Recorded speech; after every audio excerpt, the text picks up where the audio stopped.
Dobroveče, poštovani gledalci, pratite emisiju Hoću da radim. Večeras je 10. izdanje emisije, a zahvalnost za postojanje ove emisije dugujemo našim sponzorima.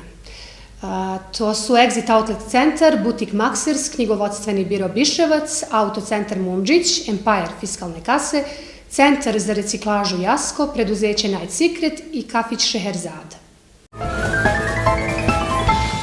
Često ljudi velike uspehe firmi, kompanija ili pojedinaca vezuju za metropole ili velike gradove u državama. No nije uvek tako. Rezultat i cilj možete postići ma gde da se nalazite i u ma kakvoj situaciji da ste. Pravi primer za to je moj večerašnji gost. On je rođen u Brveniku, u malom mestu u blizini Raške. On je urednik na televiziji Novi Pazar i novinar televizije B92 i TV1 sa nacionalnom frekvencijom. Njegovo ime sa ponosom izgovaram, on je Zoran Maksimović. Dobroveče, Zorane. Dobroveče i hvala puno na ovako divnoj najavi i veliki pozdrav svim gledalcima televizije Jedinstvo. Nadam se da je pozdrav stigao do svih naših gledalca. Pa koliko se priča o tvojoj emisiji, verujem da jeste, jer je, čini mi se, jako gledana, bar po reakcijama koje čujem među našim sugrađanima. Hvala puno. Zaista hvala na lepim rečima. Koliko si zaista uspešan, ja sam saznala tek kada sam pročitala tvoju biografiju.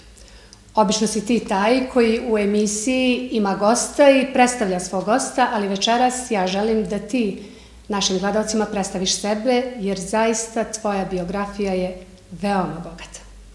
Ako ti tako kažeš, nadam se da jeste. Ja sam zadovoljan sa onim što sam do sada uradio u karijeri koja traje, evo, deceniju i po. Ja sam krenuo nekako da se bavim novinarstvom 99. godine i sve nekako išlo onako step by step, korak po korak ili stepenicu po stepenicu i zadovoljan sam svim onim što sam do sada postigao, uradio. Možda nije trebalo da ide ovakvim sledom, ali u svakom slučaju produkt svega onog što sam ja hteo je tu. Obzirom na velike uspehe koje svakodnevno postižeš, verovatno si negde još u detinjstvu znao da ćeš se baviti novinarstvom. Kada si ti u stvari pronašao to u sebi? Ja znam samo da moja želja da se bavim ovim poslom traje jako dugo, bukvalno od malih nogu. Ali sećam se jednog događaja iz 6. razreda osnovne škole i on mi onako najbolje svedoči upravo o tome, o toj želji da budem novinar još kad sam bio, eto, osnovac.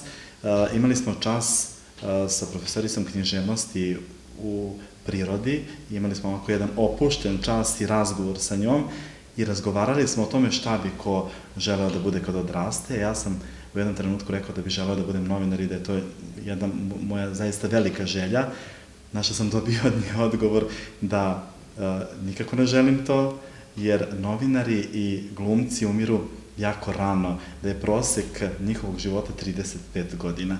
I danima sam o tome razmišljao, to je onako bila zaista jedna moja velika noćna mora tih dana, ali sećam se dobro da sam rekao kući mojima, da sam ispričao šta se desilo na času i da sam rekao, ma, baš mi briga i neka živim 35 godina, ja hoću da budem novinar, uopšte mi nije bilo bitno ništa, samo da makar jedan dan radim ovaj posao. To je zaista jedna zanimljiva, jako zanimljiva priča. Mene samo zanima, uspeo si da budeš to što si još u 6. razredu čak i na glas izgovorio. Reci mi, kako si održao tu želju do trenutka dok si počeo da se baviš tim poslom? Na koji način? Jer fakultet, koliko ja znam, ti si završio učiteljski fakultet, profesor razredne nastave. Pa nekako je išlo, zato sam malo čas rekao da nije baš išlo sve kako sam ja možda hteo u nekim trenucima, da je možda nešto išlo i naopako, ali ipak, eto, na kraju se sve iskristalisalo i onako i kako treba da bude. Ja sam uvek imao tu želju i ono što je najbitnije, ključna reč za ovo tvoje pitanje i za moj odgovor na njega jeste ljubav. Ljubav je ono što me pokretalo pre svega prema ovom poslu i u ovom poslu. Ja sam bukvalno iz škole krenuo da se bavim novinarstvom Da, ti si uporedo radio i studirao. Prema onome kako sam ne gledala u biografiji. Iz srednje škole, sećam se da je ostalo nekih mesec dana do kraja srednje škole, do završetka tog srednjoškolskog obrazovanja. Postoje neki konkurs na jednoj od novopazarskih televizija i ja sam rešio da dođem da se prijavim. I tako je sve nekako krenulo, znači još iz škole. Ja sam uporedo išao u školu tih mesec dana i pokušavao da radim ovde, da putujem i da dolazim svaki dan u Novi Pazar, uprkos, dakle, tim obavezama u školi, upisu na fakultet tad, ali sam nekako sve uspeo i pronašao sam... Koliko je bilo teško uskladiti sve to? Koliko je zaista bilo? Pa dobro, to je trajalo nekih mesec dana, ali i kasnije sam ja imao neke druge obaveze, pa i fakultet koji sam jedno vreme, jedan veći vremenski period zapostavio upravo zbog ovog posla, ali opet nisam to vreme, kako da kažem, onako bez veze potrošio. Znači, ja sam radio, ali nisam išao na fakultet jedno vreme, dakle, napravio sam tu neku veću pauzu, ali sam se zato edukovao za posao koji volim. Pa sam onda prošao različite obuke, od OEPS-ovih obuka koje su bile onako jako zanimljive i veoma kvalitetne, preko obuke u Deutsche Welle akademiji u Nemačkoj, zatim Airexove obuke su bile jako važne za mene. 2 leta smo imali u saradnji sa Radijom 100+ ovde u Novom Pazaru i letnje obuke pisanja, agencijskog pisanja u novinarstvu, novinske agencije Beta, koje su takođe meni bile veoma korisne, tako da ja nisam to vreme potrošio uzalud, nego zaista kako treba, eto, edukovao sam se i na polju svog posla, a onda sam shvatio da bez diplome nije ništa lako i da treba da imam tu diplomu, pa sam se vratio na učiteljski fakultet, na taj smer profesor razredne nastave, to završio i sada sam na master studijama. U Beogradu. I napokon ono što volim. Eto, došli smo do toga, upisao sam master u upravljanju u kulturi i medijima. Evo, pomenuo si obuke koje si sve prošao. Kažu da novinarstvo se uči dok je čovek živ. Znači, ako izaberemo tu delatnost, učit ćemo je dok smo živi. Reci mi, koje su prednosti, a koje mane ove delatnosti? Šta ti smatraš kao prednost u odnosu na neka druga zanimanja? Pa hajde prvo da se vratim na deo ovog tvojeg pitanja kad kažeš da se non stop uči novinarstvo. I zaista jeste tako, znači, novi trendovi nameću mnogo toga, nova tehnika donosi mnogo toga, non stop moramo da budemo nekako, da idemo u korak sa svim tim što donose moderna nova vremena i starim kolegama bude uvek teško da se prilagode, ne znam, do danas smo radili na jednoj montažnoj jedinici, sutra radimo na kompjuteru, na nekom sasvim drugačijem programu, dakle, bukvalno svaki dan se nešto menja u ovom poslu, ali i sami standardi izveštavanja, tako da je to jako zanimljivo, mora se edukovati na ovom polju redovno i konstantno, ako tako mogu da kažem. A što se tiče prednosti i mana, pa svakako jedna od prednosti i zbog čega nam nekako nama novinarima svi zavide jeste to što smo u kontaktu sa različitim ljudima sve vreme dok radimo.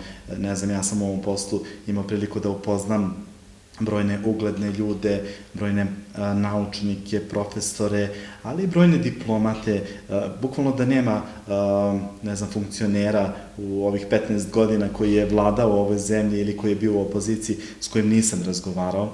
S druge strane, upoznajemo i neke umetnike, pa onda javne ličnosti, sa kojima obični ljudi nemaju priliku, iako žele možda, da ostvare neki kontakt. Nama su sva vrata uvijek otvorena i ti najbolje znaš. A što se tiče mana, kada je ovaj posao u pitanju, jeste to što mi nemamo radno vreme.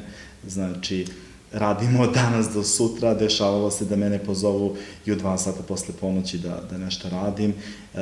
Borba sa vremenom je takođe jedan od najvećih problema. Čini mi se da nikad ni za šta nemam dovoljno vremena.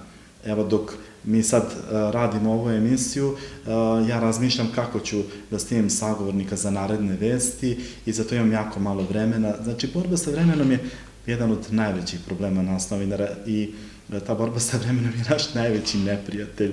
Znači, uvek moramo da budemo prvi, uvek moramo da stignemo sve na vreme i to teško Ekskluzivne ide. vesti. To veoma teško ide. Koliko je danas teško biti novinar u Srbiji? Obzirom na političku situaciju u zemlji. Pa, novinar je teško biti ne samo danas i ne samo u Srbiji. Novinari, ja mislim, nisu zaštićeni onako kako bi trebalo da budu.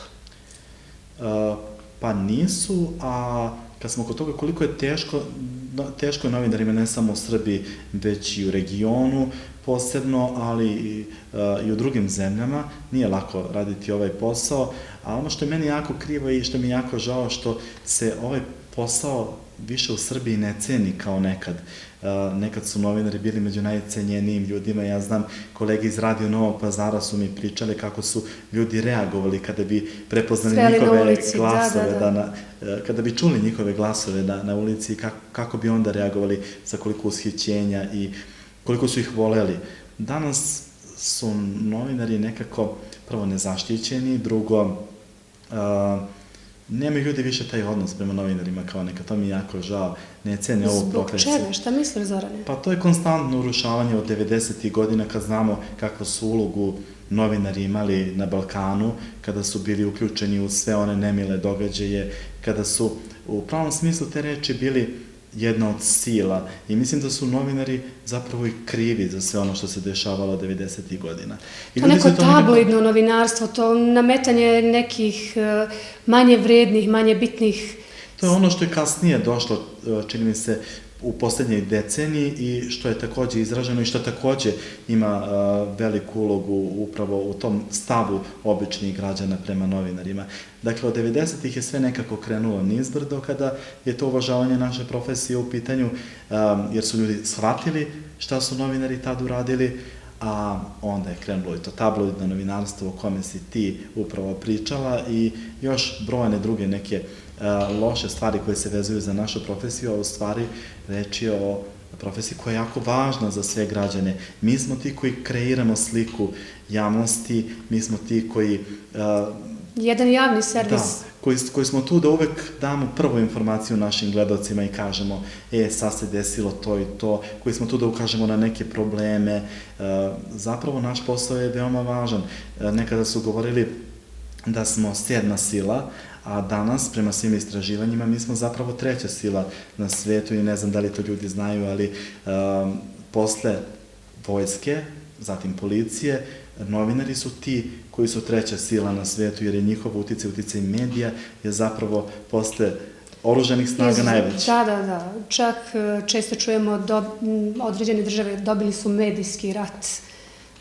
Upravo to je ono o čemu pričamo, ta važnost medija i novinara. U ovom poslu verovatno si doživeo neke neprijatne situacije. Svi smo svedoci šta se dešavalo sa novinarima iz Beograda. Koliko ti imaš osjećaj da si siguran u ovom poslu? Ja sam ovde u novinarstvu u Novom Pazaru od 2001. godine i ja zaista nisam imao ni jedan veći problem. Imao sam manje pretnje, imao sam situacije da mi nije dozvoljeno da odem na neke događaje, da neko neće možda da razgovara, ali sve su to neki manji incidenti, ništa bitno, mogu slobodno da kažem. To je ništa u odnosu na ljubav koju ti gajiš prema ovoj delatnosti. Upravo tako, ali ja uvijek nastojim da dobijem pravu informaciju u pravo vreme i naravno i tim ljudima koji su to radili opraštam i kasnije sa njima sam stekao i neke mnogo bolje odnose i zaista danas nema ljudi u Novom Pazaru s kojima ja ne sarađujem. Znači, uvek odavde šaljem jednu objektivnu sliku kad izveštavam za beogradske medije, kad šaljem sliku iz Novog Pazara, trudim se da bude to ona prava slika, maksimalno objektivna. Nadam se da naši gledaoci cene to što moj večerašnji gost uvek prezentuje pravu sliku o našem gradu, a mi ćemo napraviti jednu malu pauzu i odgledat ćemo reklame naših sponzora.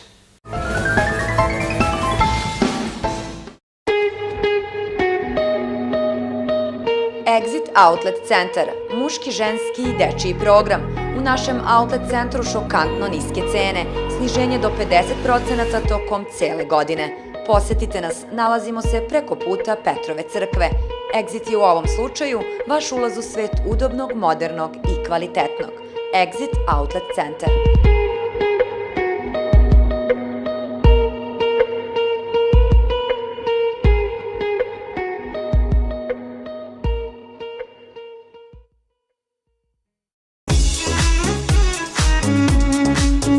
Želite da izgledate elegantno ili ste možda ipak za casual odevnu kombinaciju? Mi smo tu da ispunimo vaše želje. Dođite u butik Maxers i upoznajte svet stila u kome nudimo samo najbolje za vas. Izgledajte maksimalno dobro u Maxers modelima. Butik Maxers, Šabana Koče, broj 8.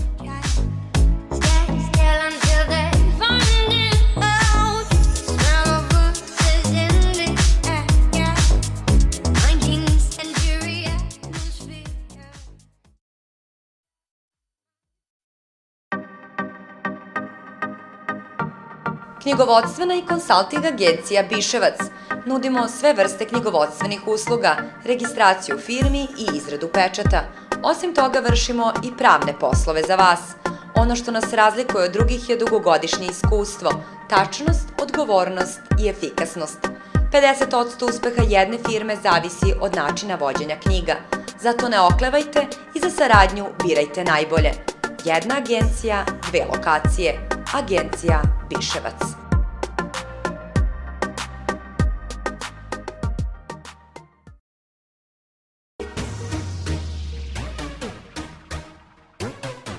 Autocentar Mumđić u Novom Pazaru pruža uslugu servisiranja i popravku svih vrsta vozila, kao i mehaničarske ili marsko-farbarske radove. Bavimo se prodajom i iznajmljivanjem automobila, rent-a-car. Takođe možete dobiti uslugu iznajmljivanja vozila i vozača za destinacije Beograd, Priština, Sarajevo i Podgorica. Sarađujemo sa svim osiguravajućim kućama, između ostalih Dunav, Dedeor, Novi Sad, Viner i Unika, pa ukoliko vam se dogodi nezgoda na putu, pozovite nas, mi ćemo u najkraćem roku rešiti vaš problem. Garancija uspešnosti našeg poslovanja je 20-godišnja tradicija i zadovoljne mušterije. Autocentar Mumđić.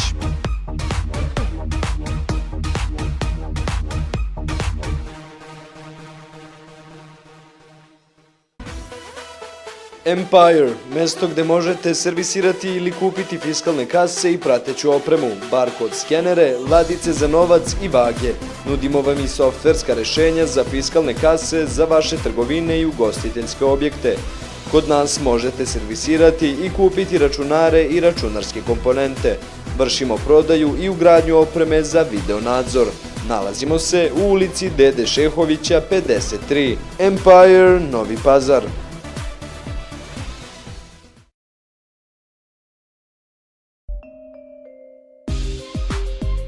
Centar za reciklažu i auto otpad Jasko. Kod nas možete kupiti polovne delove za sve marke automobila, putničkog i teretnog programa.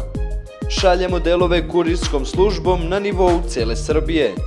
Vršimo otkup svih vrsta sekundarnih sirovina po najboljim cenama, kao i lično preuzimanje kada su u pitanju veće količine. Centar za reciklažu i auto otpad Jasko. Selo Požega, BB, Novi Pazar.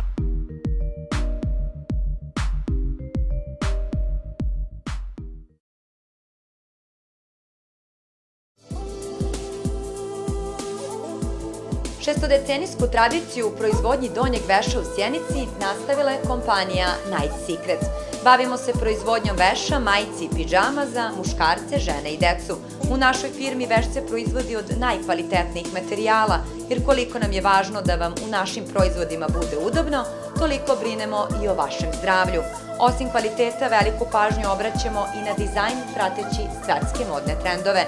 Proizvode Night Secret možete kupiti u maloprodajama i veleprodajama širom Srbije, Crne Gore, Bosne i Hercegovine i Slovenije. Night Secret Sjenica.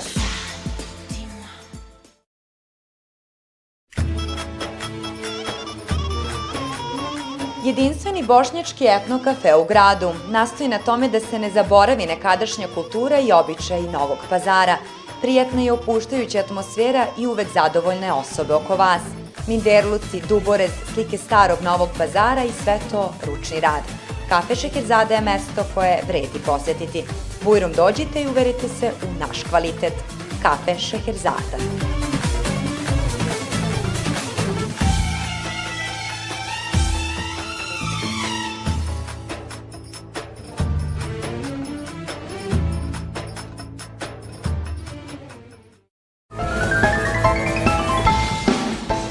Ponovo smo u studiju. Moj večerašnji gost je Zoran Maksimović. Zorane, pomenuli smo neke ne baš tako prijatne situacije u kojima se može naći svaki novinar u našoj zemlji. Ali svakako u novinarstvu ima i dosta anegdota. Da li imaš ti neku anegdotu da ispričaš našim gledalcima? Šta je to nešto što se tebi dogodilo, a pamtit ćeš za ceo život? Dobro, pred kamerama, a posebno iza kamera, ili dok se kamere ne uključe, uvek bude nekih zanimljivih situacija, ali kad krene snimanje, neka znate krene po zlu, mislim svašta se dešavalo, posebno u studiju, bukvalno da nema dana kad ja nisam imao neki živi program, od živih emisija na regionalne radio televizije Novi Pazar do nekih uživo uključenja za beogradske medije, dešavalo mi se da mi muva sleti na lice u sred programa, da imam nesporazum sa nekim s kim radim emisiju u paru, ali ispričat ću jednu zanimljivu priču, meni je ona najinteresantnija. Izveštavao sam uživo za Prvu televiziju iz Kosovske Mitrovice o suđenju Oliveru Ivanoviću. I suđenje je završeno negde oko 12:15, moje uključenje je trebalo da bude oko 1 sat.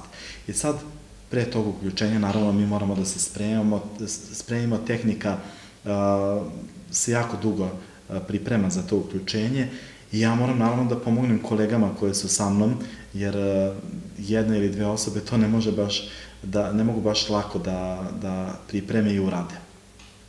I ja sam bukvalno najmanje vremena imao za sebe, da se ja fizički, psihički, što je takođe bitno za live uključenja, spremim i naravno da spremim tekst, odnosno koncept onog što ću da kažem u tim vestima, a mislim da sam tog dana bio udar na vest, to jest prvi u 1 sat u tom izdanju vesti. I krenulo je napako. Zapravo, sa mesta gde smo se uvek uključivali, gde smo imali vezu, pošto smo to radili tada preko internet veze, su napravili neku drečavu žutu ogradu u centru Kosovske Mitrovice i sad bio je problem kako da se ja slikam, a da se ta drečava žuta ograda koja će da odvlači pažnju gledalcima ne vidi iza mene. I dok sam ja nekako u glavi pravio koncept onog što ću da kažem, jer je suđenje, zapravo, pravne stvari su najteže za novinare i uvek treba da se koncentriše čovek, posebno novinar, kad izveštava na tu temu, da nešto ne pogreši, jer to nije naša tematika. Dok sam se ja nekako u glavi presabirao što ću da kažem, kolega kamerman je nestao u jednom trenutku i ja sam vidio samo da dolazi pravo prema meni i nosi gajbicu. Ja kažem, šta treba da radim sa tom gajbicom? Pa da staneš na nju da se ne vidi žuta ograda. I onda sam ja imao uživo uključenje sa gajbice plastične, koja je mogla u bilo kom trenutku da pukne, da se slomi, da nastane haos opšti. Moja komunikacija sa režijom, sa urednikom je preko slušalica telefonskih i preko telefonskog poziva ja i čujem spikera koji mi postavlja iz studija pitanje. U tom trenutku uživo uključenje kreće, ja sam na gajbici, bez nekog napisanog koncepta šta ću da kažem, jer je sve trajalo veoma kratko, a u tom trenutku dok je uključenje trajalo, meni su u slušalicama odzvanjali drugi pozivi. Tačnije, ja na telefonu nisam isključio mogućnost drugog poziva ni na kraj pameti i sve vreme sam ja morao da se koncentrišem i slušam u slušalici pip, pip, pip, pip i to je zaista bilo strašno, to je bila noćna mora u tom trenutku. Da bi se vratio u Novi Pazar i koleginica Sajma Dražanin mi je poslala link, pogledaj obavezno, poruka je glasila od nje, ja sam kliknuo na link, to je bila moja fotografija sa naslovom voditelj prve nasmijao Kosovsku Mitrovicu, jer sam ja visio na gajbici, naravno neko je to uslikao i neki portali u Bosni i Hercegovini su to objavili, tako da je meni to bio onako jedan od zaista doživljaja. Ali dešavalo se da mi se izbriše materijal. Na primjer, u Makedoniji, kad smo izveštavali o velikim skupovima i protestima koji su pre nekih godinu i po bili aktuelni, ja sam uspeo, to je bilo 500 novinara, sigurno i TV ekipa, od CNN-a, BBC-a do nekih malih televizija makedonskih, i protest opozicije je počeo nešto pred 21. Ja sam morao da imam prilog za 18 sati. I kolega kaže, hajde. Ja kažem, šta treba da radim? Hajde da uzmeš izjavu od Zorana Zajeva, to je najveći opozicionar i u tom trenutku prvi čovek koji je okupio 1.000.000 ljudi, znači na trgu u Skoplju. Ja kažem, a gde ću ja njemu da priđem, pogledaj koliko ljudi iz obezbeđenja, koliko ljudi ima oko njega, mislim, nijedan novinar nije uspio da mu priđe. Ja nekako odem do tamo, sad moram kolegu da poslušam, da ga ispoštujem, i ja mahnem Zoranu Zajevu, on čovjek vidi i kaže, šta će sad ovaj? Ja vam kažem, vi meni trebate hitno za izjavu televizija iz Srbije, molim vas. I čovjek pristane i da mi bukvalno ekskluzivnu izjavu koju niko drugi od novinara nije imao u tom trenutku, i mi krenemo da radimo prilog, znači ja sam snimio sve što je trebalo, tu izjavu, pokrivalice, svoj stand-up, anketu, i bukvalno 15 minuta je bilo do vesti. Kako smo mi krenuli da taj materijal ubacimo u kompjuter i da pakujemo, virus iz kompjutera je pojao sav materijal. Mislim, uslovno rečeno pojao.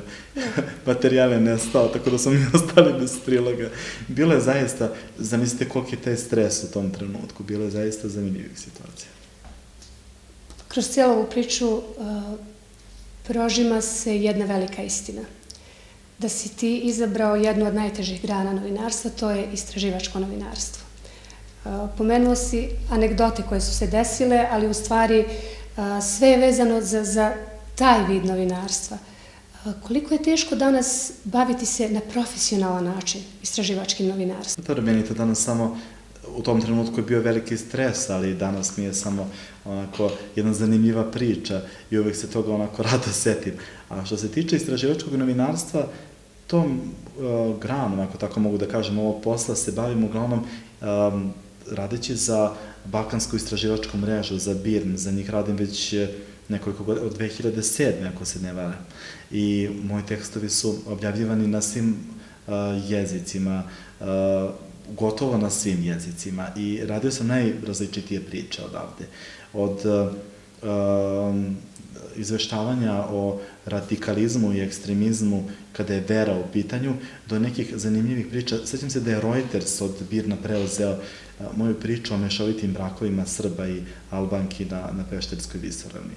Znači, najrazličitije priče sam radio. Moja prva priča istraživačka za BIRN je bila o Romima u Novom Pazaru, koji su doseljeni 1999. godine sa Kosova. Ja sam te 2007. pisao upravo o njima i tako nekako sve krenulo, a danas na najrazličitije teme često radim za BIRN. Upravo je tvoja priča dokaz da ljudi često imaju predrasude kada je novinarstvo u pitanju. Lako je ljudima koji su u medijima, lako je ljudima koji su pred kamerama. Negde nemaju pravu sliku kako je to biti novinar. Mene zanima, verovatno kao i mnogi novinari u celom svetu, imaju jake pritiske. Jake pritiske sa različitih strana. Kako se ti nosiš sa tim? Kako to tebe negde ne uspeva da zaustavi, da te sputa? Pa, pritisci su naravno svakodnevica u našem radu i to je nešto što sam prihvatio kao normalno. Opis posla. Gotovo u svakoj zemlji, pa mogu slobodno da kažem, nema objektivnog novinarstva. U svakoj zemlji postoji neki oblik cenzure, ili ukoliko ona ne postoji, onda postoji samo cenzura koja je sa jedne strane produkt pritiska javnosti i tih komentara. Pa i u periodu od 80. do 90. godina, oko 85. kažu da je novinarstvo bilo najbolje upravo u našoj zemlji, da je novinarstvo ovde dominiralo i da su svi imali, kako da kažem, slobodu da pišu i izveštavaju onako kako treba i kako misle da treba. Mislim, naravno, na kolege novinare. Ali tada je postojao jedan oblik samocenzure, novinari su bili pod utiskom javnosti, tada su se imali slobodu i da komentarišu ono što novinari rade, tako da uvek postoji taj neki oblik cenzure ili samocenzure u izveštavanju, ali pritisci su takođe nešto što je sasvim normalno i čemu treba odoleti, naravno. Obično potvrda svakog rada su nagrade koje si ti dobio. Možeš li nešto reći o svim prestižnim nagradama koje su tebi dodeljene? Hvala što si to spomenula, mada ja o tome često ne govorim, ali ipak... To je negde potvrda rada, to je negde svako od nas. Za mene najveći... Bez lažne skromnosti zaista želi i voli kada dobije nagradu, to je negde kao priznanje za sve što čovjek postigne. Te nagrade oslikavaju zapravo s jedne strane uspeh nečiji, ali za mene najveći uspeh, ako sam ja uradio dobru priču koja se svidela gledalcima, za mene je najveći uspeh ako sam ja svojom pričom nekom pomogao, a zaista sam dosta takvih priča uradio i dosta ljudi je dobilo, ne znam, kuću, neku pomoć nadležnih institucija, zahvaljujući tome što su bili u prvom planu u nekim vestima. Novinari su upravo ukazali na takve situacije. Da, moje da ukažem na neke probleme i to je najveći uspeh kad to stigne do onih do kojih treba da stigne. Ali svakako i nagrade su nešto lepo u našem poslu, nešto što da onako vetar u leđa. Ja sam dobio jednu od najvećih novinarskih nagrada u Srbiji koja se zove Laza Kostić, Udruženje novinara Srbije, i to sam sedeo na dodeli nagrada rame uz rame sa Jovanom Emedovićem, koji je tada nagrađen za najbolju reportažu. Ja sam nagrađen za najbolji izveštaj i najbolju vest te godine, a Mirko Alvirović je za uređivanje. I takođe Mirko Alvirović je jedan od veoma poznatih ljudi sa Radio televizije Srbije. I sećam se, kad sam se vraćao iz Beograda sa prijeme i sa dodele nagrade, koleginica Slavka Bakračević mi je poslala poruku koju danas pamtim: Zoko, bio si u vestima RTS-a pre Kondolize Rice, koja je taj dan nešto bila važna za Srbiju. Znači, bukvalno to je bila prva vest i onda naravno da to bude vetar u leđa. Kasnije sam dobio nagradu za najbolji prilog o evrointegracijama, pa sam boravio u Briselu, to je bila jedna od nagrada zapravo, i upoznao se sa radom evropskih institucija, pa sam dobio jedne godine nagradu za najbolji prilog o rodnoj ravnopravnosti, ako se ne varam, od UNDP-a i Ministarstva rada i socijalne politike, tako da je bilo dosta tih nagrada i priznanja, a posle te velike nagrade UNS-ove sam dobio od njih poziv, bio u upravi udruženja i 4 godine sam bio u rukovodstvu Udruženja novinara Srbije, tako da i to za mene na jedan način veliko priznanje svega onog što radi. Kada bi te sad neko dete pitalo za savet, recimo želi da se bavi novinarstvom, šta bi mu ti rekao? Da je potrebna velika ljubav i želja i da je to sasvim dovoljno. A kasnije sve što je potrebno za ovaj posao nekako dolazi samo jedno za drugim, i iskustvo, i znanje, sve to može nekako da se nadomesti. Nije, kao što mnogi misle, držanje mikrofona novinarstvo. Zapravo, novinarstvo je jedan zanat koji se non stop uči i potrebno je veliko znanje, ali se to može kasnije sve nadomestiti, sticati, znači, sa vremenom, ali pre svega je potrebna velika želja i ljubav. I nijekom slučaju ne bih rekao, kao meni moja nastavnica, da novinari umiru u 35 godina. Zorane, na koji način ti postavljaš sebi ciljeve? Na koji način, šta je to što tebe motiviše da iznova nižeš nove uspehe? Pa naravno, opet se vraćam na tu ključnu reč u ovoj emisiji, to je ljubav prema ovom poslu. Dobra reportaža je ono što ja volim i nekako moj cilj je trenutno da uradim što više dobrih reportaža. Različite teme sam obrađivao, recimo u emisiji Eksploziv na Prvoj televiziji, ali i za svoju matičnu regionalnu televiziju sam radio zaista najrazličitije teme, jer kroz reportaže najbolje može ovaj grad da se slikovito prikaže ljudima. Radio sam, volao bih da pomenem neke priče koje su zaista bile veliki izazov za mene. Radio sam reportažu o Saidi Bukvić, koja je svetska šampionka u boksu sa jedne strane, sa druge strane Muamera Hukića, našeg takođe svetskog šampiona u boksu, sam predstavio na jedan skroz drugačiji način, kroz veru, koja je njemu takođe veoma bitna. najlepše slike sam odavde slao u vreme Bajrama, u vreme nekih drugih praznika. Skoro sam radio priču o Đurđevim stupovima koji su također dragulj Novog Pazara, pa sećam se da sam radio jednu priču o najmlađem imamu koji je upravo bio u Novom Pazaru.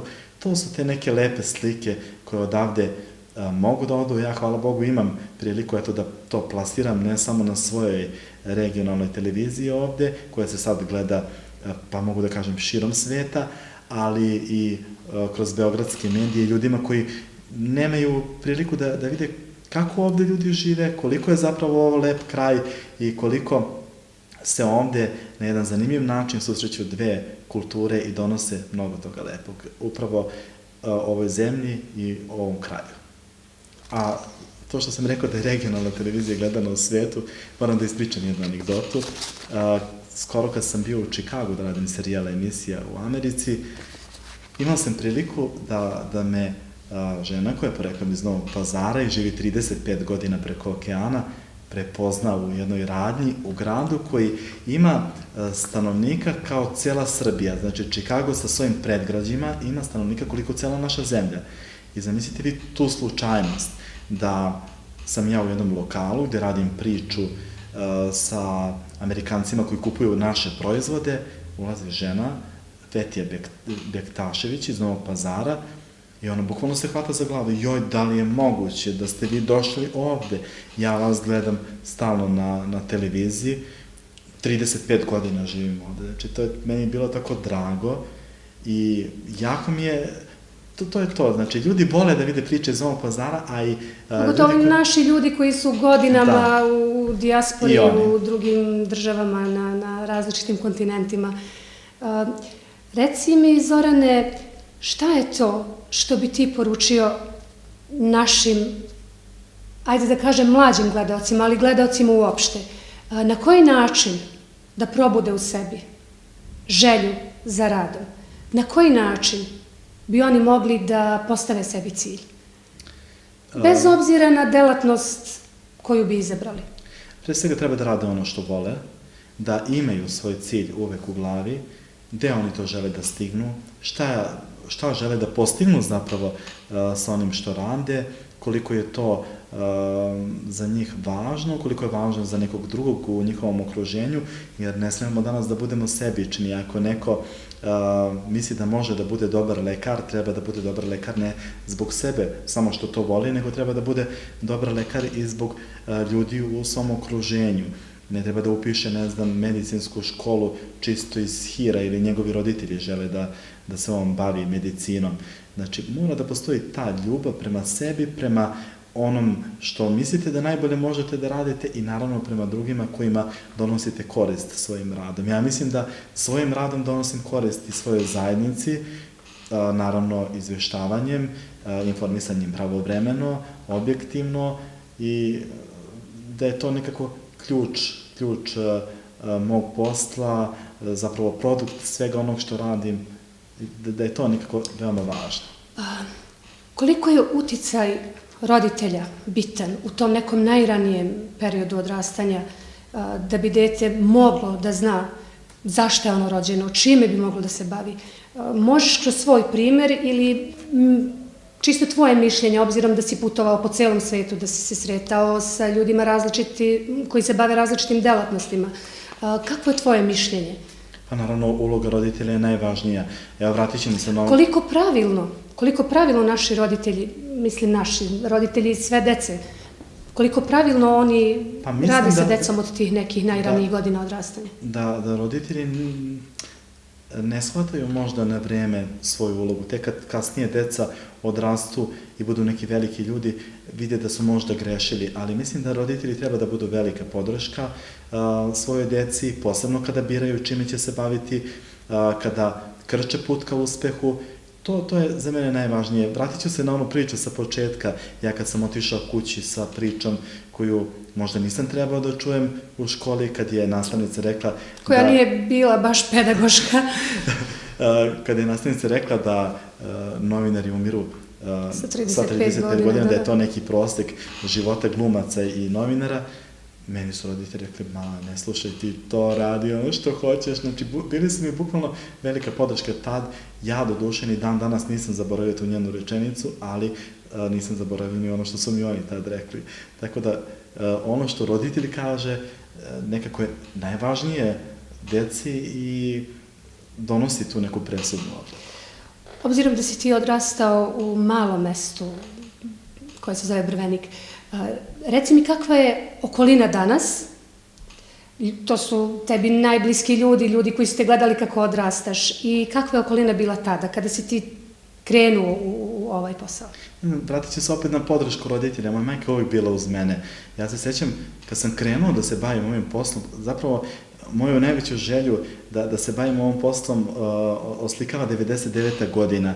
Za vreme bombardovanja ja sam vodio svoj ratni dnevnik i imao sam jednu veliku želju, a to je da taj ratni dnevnik objavim kao neki bilten, da to nekako ljudi vide i dan danas ljudi traže to, jer sad tek ima vrednost, zato što je tu zabeleženo sve ono što se tad dešavalo, možda ljudi tad nisu shvatili to, pa su možda i onako podrugljivo gledali na čitavu to priču, a moja majka je tad bila velika podrška meni i onda bukvalno me ona za rukav povukla, idemo da štampamo taj ratni dnevnik i onda su svi gledali, malo im je to bilo čudno u toj mojoj lokalnoj sredini i uopšte u cijeloj Raški, svima kao šta on ima to da piše o bombardovanju, a danas me svi zovu telefonom i pitaju i da li imaš taj list, taj bilten koji si uradio, voljeli bi to da imamo, zato što su tamo fotografije mog mesta koje je bilo razrušeno, bukvalno nije bilo dana da nije neka bomba pala na to malo mesto u Raški.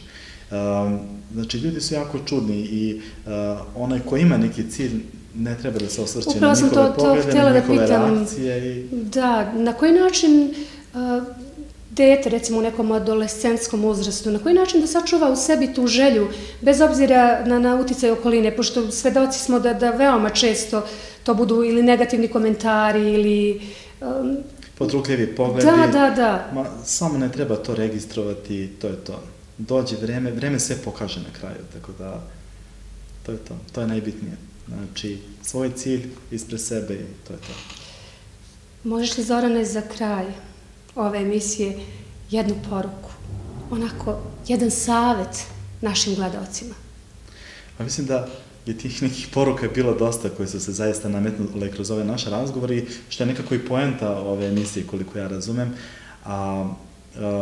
Ono što se nametnulo kao veoma važno u čitavoj moje priči jeste ta ljubav prema poslu. Ja sam to više puta pomenuo kroz ovu emisiju. Želim da to na kraju bude neki naš zaključak. Dakle, volite ono što radite, to je najbitnije i onda ćete stići do svog cilja. Ja sam ono što sam želeo postigao do sada, naravno imam ja još želja, ali eto, proputovao sam dosta, bio sam u Sjedinjenim Državama 2 puta, u Belgiji sam bio jednom, u Holandiji nekoliko puta, u Nemačkoj, u Turskoj više puta, gde radim i organizaciji jednog festivala, pomažem zapravo organizatorima u tom nekom PR-u, tako da dosta sam proputovao, svašta video, mnoge ljude upoznao, što je najbitnije i ti ljudi su danas nekako najveće moje bogatstvo, ti prijatelji koje sam stekao, tako da najbitnije je imati svoj cilj, voleti ono što radiš i uživati u tome. Zorane, ja od srca zahvaljujem što si pristao da budeš gost u mojoj emisiji i nadam se da su naši gledalci izvukli neku pouku.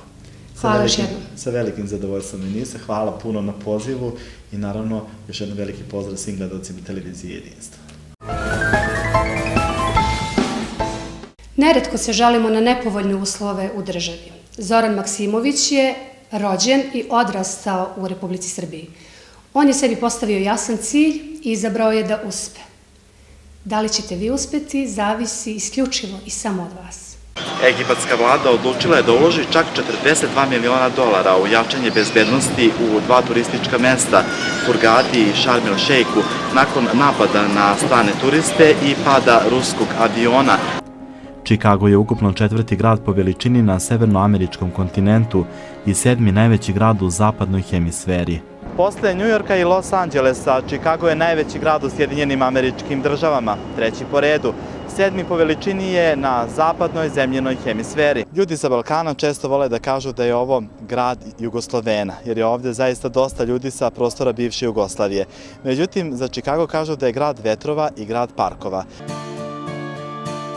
Veliki broj turista iz Srbije koji odmaraju na obalama Egeja poseti i Bergamu, grad sa bogatom istorijom. Ovde je Aleksandar Makedonski presekao Gordijev čvor, ovde su pisane Ilijada i Odiseja, ali ovde se nalazi i veliki broj kulturno-istorijskih spomenika i najveća biblioteka na svetu.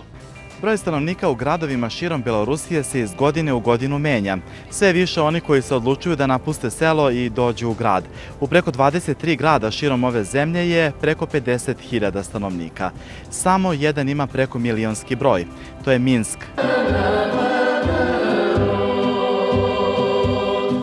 Najlepši pogled na Skoplje širi se sa brda Vodno. Ovde veliki broj turista posebno leti dođe u razgledanje panorame.